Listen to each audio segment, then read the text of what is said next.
এই শহরে কত শত মানুষ, তবু কেন মানুষ মানুষের জন্য ছটফট করে? মানুষ কেন নির্দিষ্ট একটা মানুষের জন্য জীবন বিসর্জন দেয়?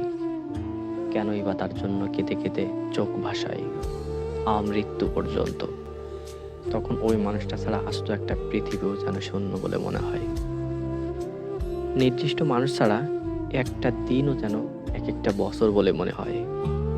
কারণ যাকে মন থেকে ভালোবাসা যায়, আপন ভাবা যায়, তার অভাব আর কাউকে দিয়ে কখনো পূরণ করা সম্ভব নয়।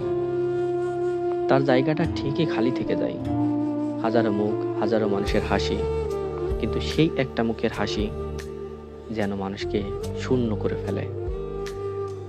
যেন তার জন্যই বেঁচে থাকা, আবার তার না থাকার যন্ত্রণা মানুষকে একবারে নিঃশেষ করে ফেলে।